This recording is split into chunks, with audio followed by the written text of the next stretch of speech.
Lo escuchamos en Tele 13 Radio. Tengo que inevitablemente acá hacer un repaso, porque si no, no se entiende. A ver. 31 de diciembre, el gobierno dio lo que parecía una buena noticia. Estaba muy contento. El Estado de Chile iba a comprar las residencias de los expresidentes Patricio Aylwin y Salvador Allende para convertirla en casas museo.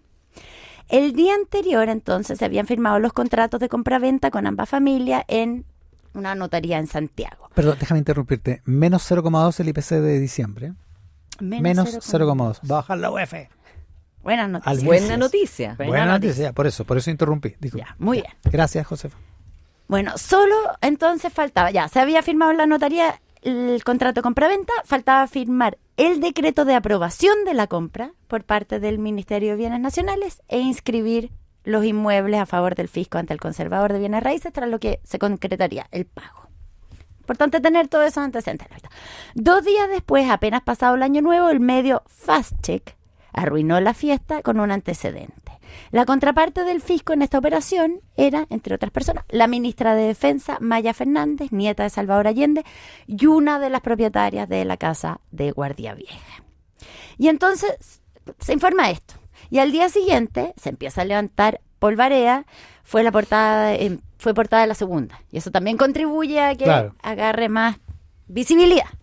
Inicialmente la principal objeción era que el Estado le estuviera haciendo una compra de 900 millones a la ministra, ¿ya? Claro, porque eso decía el título de la segunda, que fue como la primera alarma, ¿no? Claro, entonces Fast Check ya lo había contado el día antes, pero que se veía feo, que cómo se gasta la plata, que cuáles son las prioridades, que se justifica o no que la casa de Salvador Allende sea un museo. Pero apareció otro reparo.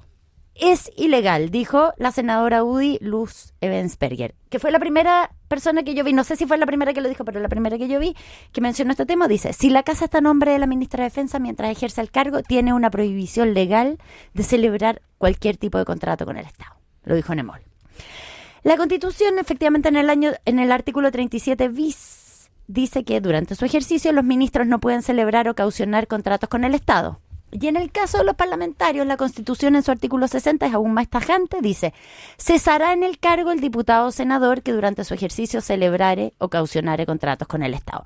Por eso, cuando se supo que la senadora Isabel Allende también tenía una parte de la propiedad, porque al principio fue medio confuso, que le había vendido una parte que no aparecía, claro. Después se supo que tenía una parte de la propiedad, la polémica aumentó y el mismo viernes en la tarde, entonces el gobierno anunció que no iba a continuar con la compra, porque se estaba enredando mucho. Pero la tensión no bajó con eso. La verdad es que arruinó el viaje al Polo Sur del presidente, porque el viaje puede haber estado muy bueno, pero perdió toda la visibilidad con este caso. Además increíble. Que estaba con la propia ministra Maya Fernández. Estaba ahí la protagonista, una de las protagonistas. Exactamente. Ya, se abrió un debate entre los abogados. Y entonces, ¿quiénes reaparecieron? ¿Se acuerdan que habíamos hablado que el año pasado los constitucionalistas habían perdido protagonismo frente a los penalistas? Encontraron su espacio este año 2025 los queridos y queridas constitucionalistas. Entonces empezaron a hablar de esto. Y en el Congreso los secretarios de comisiones también empezaron como a abrir los ojos, como esto puede tener implicancias. Los republicanos, por su parte, siempre con la alerta de caos encendida, estaban mirando también más atentamente que los secretarios de comisiones. De caos. Claro, y durante el fin de semana empezaron a evaluar la posibilidad de pedir una comisión investigadora, como para crear un clima, para ver si avanzaban con como acciones más decididas, pero ya el lunes se dieron cuenta de que esta vez no se estaban quedando largos, sino que se estaban quedando cortos, porque el clima estaba. Ya para las 10 de la mañana de este lunes, y después de una entrevista que dio aquí, en esta misma mesa, la vocera Aysén Echeverry, en que trató de explicar la compra, claro, una entrevista difícil, desde La Moneda se anunció la renuncia de la ministra Marcela Sandoval de Bienes Nacionales, de la titular de Bienes Nacionales, y entonces ahí yo vuelvo atrás. Cuando se decidió avanzar en la idea de comprar estas casas en 2023, pasaron 2 cosas. Una es que se armó lo que llaman una fuerza de tareas entre Cultura y Bienes Nacionales para avanzar, por un lado, los trámites y en el proyecto de museo, ¿ya? Además, en el presupuesto para 2024 se asignaron fondos para esta operación. O sea, se incluyó en el presupuesto para 2024 esta operación, lo que, atención, ponía un plazo para que se gastara esa plata, porque está en el presupuesto de este año. Ah, total, ya, claro. ¿Ya? Entonces, en el proceso intervino gente de distintos ministerios y el trámite fue liderado por Bienes Nacionales. ¿Ya? Pero hubo distintas personas. Perdona, ¿y cuando se tramitó la ley de presupuesto era explícito Esto es la ley de presupuesto que se tramitó el 2023. 2023. Era explícito que había una parte, una casa. repartición para comprar estas casas y para avanzar en estos sitios de memoria. O sea, también podría haberse visto en ese momento. Alguien podría haber dicho, oye, pero esa casa... Claro, la propiedad de la esta propiedad, casa, ya, claro, pero la operación no estaba ejecutada. No, claro, ya, pero ya. es muy, muy incipiente. Muy incipiente, ya. En el caso pero de la familia... la idea venía de la idea venía larga, de ahí, sí. Claro. Sí, venía a ser un rato. En el caso de la familia Elwin, la parte legal, como todos los trámites, los llevó Miguel, abogado hijo del expresidente, ¿ya? Entonces, como que se encargó, o sea, todos participaron, pero él llevó... Y en el caso de los Allende, delegaron en Felipe Bió, marido de Marcia Tambuti, hija de la senadora, que me dicen que no es un abogado como que ejerza permanentemente, su principal ocupación es un restaurante en Franklin, y su rol fue mirar, me dicen, los aspectos civiles del asunto. O sea, en el fondo lo que me trataban de explicar es que la familia depositó en el gobierno el análisis de la legalidad de la operación. No fue buena idea, claramente eso. Bienes Nacionales hizo un decreto autorizando la compra del inmueble de Salvador Allende, que fue visado, por otra parte, lo hace de Bienes Nacionales y fue visado por la jefa de la División Jurídica de la SECPRES, Francisca Moya, y firmado, además de por la ministra de Bienes Nacionales, por el presidente de la República, tras lo cual la Contraloría tomó razón del documento. Ya. O sea, Bienes Nacionales, Contraloría, presidente, División Jurídica de la SECPRES. Y ahí aparece el precio y los nombres de los propietarios del inmueble, clarito en esas 5 páginas. Entonces, que se autoriza a hacer esta compra. Las hermanas Isabel y Carmen Paz Allende y sus sobrinos Maya y Alejandro Salvador Fernández Allende. Todo esto está en el decreto, que autoriza la compra. Entonces, si a alguien le saltó a la vista, lo que hablábamos en la mañana, si a alguien le saltó a la vista, porque dicen que en Bienes Nacionales hubo personas que bandera dijeron, roja, como, oye, esto puede ser enredado, pero si alguien lo alertó, la verdad es que no impidió que se siguiera adelante con todo lo que vino después, la firma, el decreto, la toma de razón. Entonces ahí viene la carrera por la atribución de responsabilidades, porque la Contraloría tomó razón, porque la División Jurídica firmó. Ya, al salir a asignarla, la responsabilidad del presidente optó por Marcela Sandoval, la ministra de Bienes Nacionales, integrante del Frente Amplio, fue una como la fundadora de RD, a la que le pidió la salida el lunes. Y eso enojó al Frente Amplio. Dice, ¿por qué paga ella si la que tenía la inhabilidad era la ministra que vendía? O la senadora. Ayer, como quedó claro en una nota de la Tercera PM, otros apuntaron a Francisca Moya, excompañera del presidente Boric, cercana al presidente, que antes de ser la directora jurídica de la SECPRES, o sea, hoy día es la directora jurídica, la que cuida la firma del presidente, trabajó ahí mismo en la dirección jurídica en los gobiernos de Michelle Bachelet 1 y 2, o sea, tiene experiencia, no un problema de experiencia.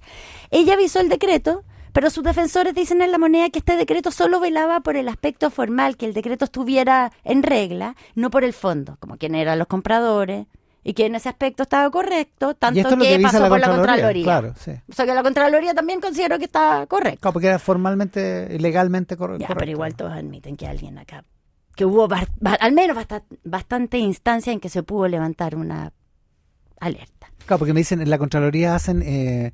revisión legal, no constitucional. Lo mismo que me dicen de la división jurídica que no estuvo metida. Claro, dicen, pero siendo algo tan básico, es raro que no haya que levantado nadie haya una dicho de manera informal. Claro. Pero dicen, oye, ya, esto está legal, pero sabéis que esto... Por eso, me dicen, mira, acá hubo un error, la SECPRES siempre debió estar metida en la fuerza de tarea en que estaban ocultando. Lo que sea, Ya, bueno. pero ya. Pero entonces dicen lo mismo, como la Contraloría hacía lo mismo que la división jurídica. La renuncia de Sandoval, en todo caso, de la ministra de Bienes Nacionales, no aquietó el tema, es más, se diría que lo intensificó porque de alguna manera concedió que había un problema. Entonces no aquietó, agrandó. Y por su parte los republicanos anunciaron un requerimiento ante el Tribunal Constitucional para que resuelva si la senadora y la ministra actuaron sin apego a la Constitución. Ante eso, no ha sido presentado todavía, se supone que se va a presentar hoy día. Isabel Allende hizo unas escuetas declaraciones ayer en el Congreso en que dijo que la oposición tiene derecho a ir al Tribunal Constitucional y ellos, como familia, a defenderse. Anunció que esta defensa de la familia va a estar a cargo de Gabriel Osorio, el abogado, ¿se acuerdan? Abogado del Partido Socialista, que fue el representante de la comisión experta del partido. Ya, nunca estas familias se han visto envueltas en negocios, en conflictos de intereses, en lucros, en negocios, ni en nada, dijo la senadora emblemática del Partido Socialista, que estaba acompañada con otros senadores del partido, la presidenta del partido y algunos diputados. Y que, digamos, lo está terminando su carrera política. Exactamente, ella ya no se va a reelegir. Sí. Bueno, que su partido la respalda, quedó claro ahí mismo, por esta compañía, la escoltaron, la protegieron de los periodistas, incluso el senador José Miguel Insulza se estuvo empujando a un periodista de TVN, bien empujado, una cosa le dijo, como, se me está empujando, con ganas lo empujó, con ganas. Sí, así que...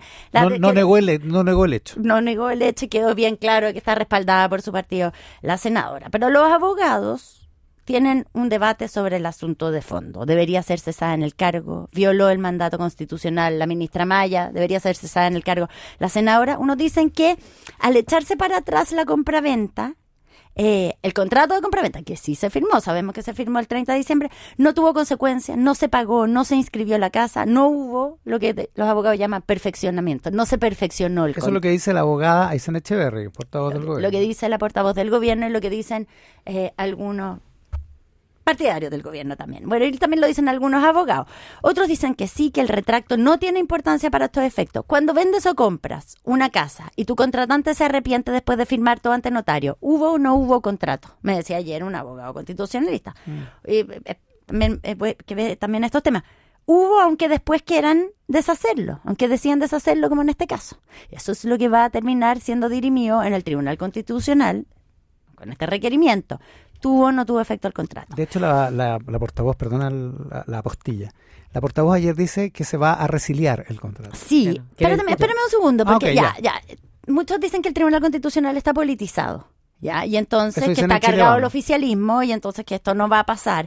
Pero como es un debate bien evidente para los abogados, o sea, como todo es algo que está bien a la vista, si el Tribunal Constitucional lo va a rechazar o lo va a aprobar, lo va a tener que fundamentar muy bien, porque está todo el mundo mirando esto, entonces va a estresar un poco a la institución, exactamente, va a quedar un poco como puesta en una situación incómoda.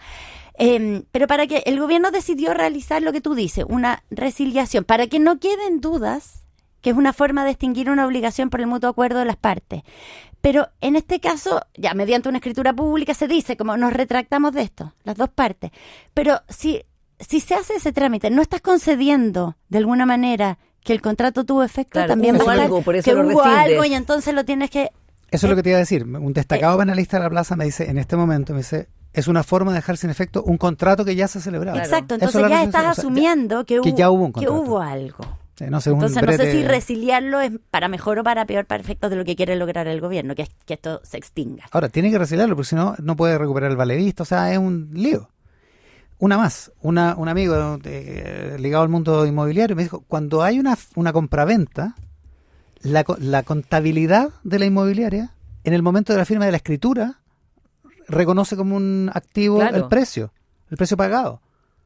Después si pasa algo, se retirará y todo, pero exacto. se da por bueno. La firma de la escritura es el momento claro. No la inscripción del conservador. La inscripción del conservador sirve para que el vendedor le den la plata. Claro, exacto, para que le paguen. Pero no otra cosa. Ya. No, esto muy enredado. La verdad es que no hay realmente no hay dos opiniones respecto de que el contrato está perfeccionado.